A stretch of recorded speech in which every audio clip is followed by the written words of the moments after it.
Deputy CM Pawan Kalyan Godavari పుష్కరాల ఏర్పాట్లపై కీలక వ్యాఖ్యలు చేశారు. అధికారులు సీఎం చంద్రబాబుకు వాస్తవ పరిస్థితులు తెలియజేయాలని సూచించారు. గోదావరి పుష్కరాలకు సన్నద్దతలో లోపాలపై కేబినెట్లో చర్చిస్తామని తెలిపారు.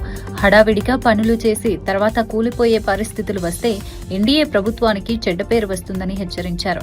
అభివృద్ధి పనులు నాణ్యతతో పాటు ప్రణాళికాబద్ధంగా ఉండాలని పేర్కొన్నారు. సరైన ప్రణాళికలు లేకుండా కేంద్రానికి నిధులు అడిగితే ప్రధాని మోదీ కూడా ఇవ్వలేరని వ్యాఖ్యానించారు. ప్రజల అవసరాలు, భద్రత దృష్టిలో పెట్టుకుని ప్రతి పని జరగాలని స్పష్టం చేశారు. ప్రభుత్వ యంత్రాంగం సమన్వయంతో ముందుకు సాగాలని సూచించారు. ఈ వ్యాఖ్యలు ఇప్పుడు రాజకీయ వర్గాల్లో చర్చనీయాంశంగా మారాయి.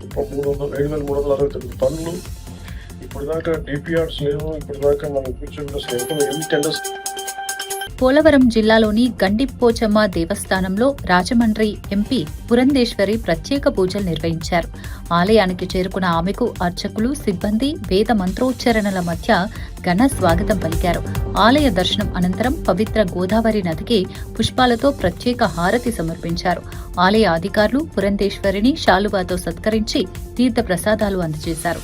ఆలయానికి వచ్చే భక్తులకు ఎలాంటి ఇబ్బందులు లేకుండా అన్ని వసతులు కల్పించాలని అధికారులకు సూచించారు. భక్తుల సౌకర్యాల విషయంలో ప్రత్యేక దృష్టి పెట్టాలని పేర్కొన్నారు. దేవాలయ అభివృద్ధితో పాటు ఆధ్యాత్మిక వాతావరణం మరింత మెరుగుపడేలా చర్యలు తీసుకోవాలని సూచించారు. ఈ కార్యక్రమంలో పలువురు నాయకులు, అధికారులు పాల్గొన్నారు.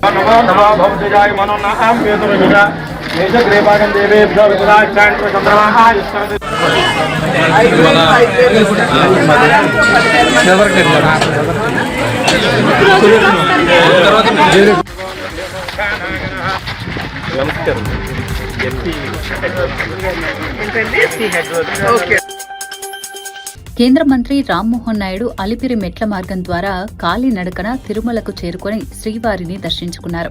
కేంద్ర మంత్రిగా బాధ్యతలు చేపట్టిన తర్వాత తొలిసారి కాలినడకన తిరుమలకు రావడం ప్రత్యేక అనుభూతినిచ్చిందన్నారు. నడకదారి పొడవునా టీటీడీ భక్తుల కోసం చేసిన ఏర్పాట్లపై భక్తులంతా పూర్తి సంతృప్తి వ్యక్తం చేస్తున్నారని తెలిపారు. కూటమి ప్రభుత్వం చేస్తున్న అభివృద్ధి కార్యక్రమాలకు తిరుమలలోని సౌకర్యాలే నిదర్శనమన్నారు. తిరుమల క్షేత్రానికి ఎప్పుడొచ్చినా ఒక ప్రత్యేకమైన ఆధ్యాత్మిక అనుభూతి కలుగుతుందని పేర్కొన్నారు.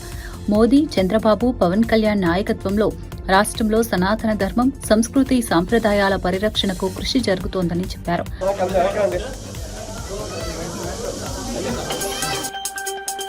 హైదరాబాద్ నగరంలో పేదల ఇండ్ల అంశంపై BRS working president KTR Congress ప్రభుత్వంపై తీవ్ర విమర్శలు చేశారు. కేసీఆర్ హయాంలో 2.5 లక్షల మంది పేదలకు ఇండ్ల పట్టాలు ఇచ్చారని గుర్తు చేశారు. ఇప్పుడు ఇందిరమ్మ రాజ్యం పేరుతో అధికారంలోకి వచ్చిన ప్రభుత్వం పేదల ఇండ్లను కూల్చివేస్తూ వారి జీవితాలను రోడ్డున పడేస్తోందని ఆరోపించారు. పేదల సంక్షేమం కోసం తీసుకొచ్చిన కార్యక్రమాలను నిర్వీర్యం చేస్తున్నారని మండిపడ్డారు. పేదల జీవితాలతో రాజకీయాలు చేయడం సరికాదన్నారు.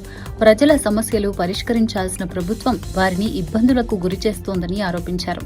ప్రభుత్వం తక్షణమే స్పందించి పేదలకు న్యాయం చేయాలని డిమాండ్ చేశారు. 2.5 లక్షల మంది పేదలకు ఇండ్ల పట్టాలు ఇచ్చారని గుర్తు చేశారు. ఇప్పుడు ఇందిరమ్మ రాజ్యం పేరుతో అధికారంలోకి వచ్చిన ప్రభుత్వం పేదల ఇండ్లను కూల్చివేస్తూ వారి జీవితాలను రోడ్డున పడేస్తోందని ఆరోపించారు. పేదల సంక్షేమం కోసం తీసుకొచ్చిన కార్యక్రమాలను నిర్వీర్యం చేస్తున్నారని మండిపడ్డారు. పేదల జీవితాలతో రాజకీయాలు చేయడం సరికాదన్నారు. ప్రజల సమస్యలు పరిష్కరించాల్సిన ప్రభుత్వం వారిని ఇబ్బందులకు గురిచేస్తోందని ఆరోపించారు. ప్రభుత్వం తక్షణమే స్పందించి పేదలకు న్యాయం చేయాలని డిమాండ్ చేశారు. ఈ అంశం రాష్ట్ర రాజకీయాల్లో తీవ్ర చర్చకు దారితీసింది. ఒక్క ఇల్లన్న కట్టినరా కాంగ్రెస్ వాళ్ళు? ఒక్క ఇటుకనన్న పెట్టిండా కనీసం?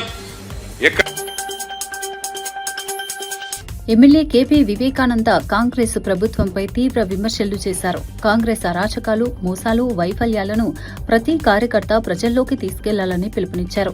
ప్రజల సొమ్మును ఎలా దోచుకుంటున్నారో సోషల్ మీడియా వేదికగా బయటపెట్టాలని సూచించారు. ప్రతి గులాబీ కార్యకర్త ప్రజలను చైతన్యం చేయాలని అన్నారు. కాంగ్రెస్ ప్రభుత్వ పాలనలో ప్రజలు ఇబ్బందులు పడుతున్నారని ఆరోపించారు. ప్రభుత్వం ఇచ్చిన హామీలు అమలు చేయడంలో విఫలమైందని విమర్శించారు. ప్రజలకు వాస్తవ పరిస్థితులు తెలియజేయాల్సిన బాధ్యత పార్టీ కార్యకర్తలపై ఉందన్నారు. రాబోయే రోజుల్లో ప్రజల మధ్యకు వెళ్లి ప్రభుత్వ వైఫల్యాలను ఎండగడతామని స్పష్టం చేశారు. మనం ముందుకు పోతా ఉన్నాం కాబట్టి మనం పార్టీని ప్రతి కార్యక్రమాన్ని మనము ఎప్పటికప్పుడు తెలుసుకొని ప్రజలు కూడా చెప్పాల్సి, ప్రజలను జాగృతం చేసి ప్రజలు కూడా చైతన్యవంతులు వైఎస్ జగన్ లిక్కర్ స్కామ్ ఆరోపణలపై తీవ్ర స్థాయిలో స్పందించారు. ఇష్టమొచ్చినట్లు లిక్కర్ స్కామ్ అంటూ మాట్లాడుతున్నారని మండిపడ్డారు. ఇప్పుడు మళ్లీ కసిరెడ్డి పేరును తెరపైకి తీసుకొచ్చి కొత్త కథలు సృష్టిస్తున్నారని ఆరోపించారు. మద్యానికి తమ ప్రభుత్వానికి ఏం సంబంధం ఉందని ప్రశ్నించారు. టీడీపీ ప్రభుత్వ హయాంలో ఉన్న మద్యం ధరలనే తమ ప్రభుత్వంలో కూడా కొనసాగించామని స్పష్టం చేశారు. రాజకీయ లబ్ధి కోసం నిరాధార ఆరోపణలు చేయడం సరికాదన్నారు. ప్రజలను తప్పుదోవ పట్టించే ప్రయత్నాలు జరుగుతున్నాయని వ్యాఖ్యానించారు. వాస్తవాలు మాట్లాడకుండా ఆరోపణలతో రాజకీయాలు చేయడం మంచిది కాదన్నారు.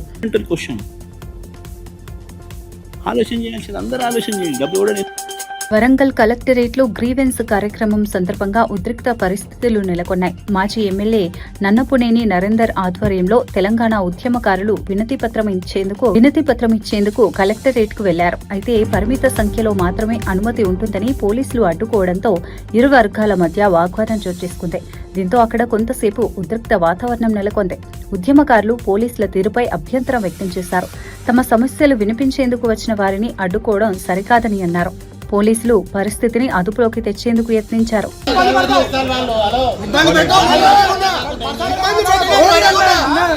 ఇబ్బంది